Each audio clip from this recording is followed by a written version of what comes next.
Hello guys, આજે અમે આવી ગયા હતા દિવાળીવાળી વાવ, જે દાંતાથી 8 કિલોમીટરના અંતર આવેલ છે. આગળના વિડીયોમાં ઘણા બધાની કોમેન્ટ હતી કે આ વાવ પણ બતાવજો, તો તમે જોઈ શકો છો.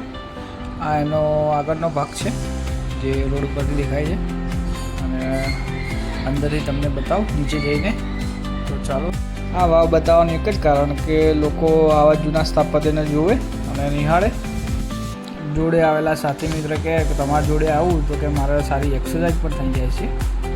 જો આ એનો અંદરનો ભાગ છે જે હાલ સંપૂર્ણપણે પૂરાઈ ગયેલ છે, અને ઢાંચો જે દેખાય છે. આ વાવમાં પણ ઝાડી ઝાંખરા પણ ઉગેલા છે. પહેલાંના સમયમાં પાણી માટે મુખ્ય સ્ત્રોત તરીકે વાવ બંધાવતા હતા, પણ આજના સમયમાં પાણી માટે અનેક સ્ત્રોત થઈ ગયા. એના લીધે વાવનું મહત્ત્વ દિવસે દિવસે ઓછું થવા માંડ્યું. જો જાળવણી કરીએ તો આ ફરીથી જીવન થાય અને પાણીના સદુપયોગ થાય ગામ લોકો માટે. આજુબાજુનો નજારો તમે જોઈ શકો છો. બહુ સુંદર કળાએ સોળે કળાએ ખીલ્યો છે. વાવની બાજુમાં એક મંદિર છે જે જોઈ નીકળી ગયા ઘરે. પાછા આવતા રસ્તામાં પીધી ચા. જો વિડીયો ગમે લાઈક, શેર, કોમેન્ટ કરજો. જય માતાજી.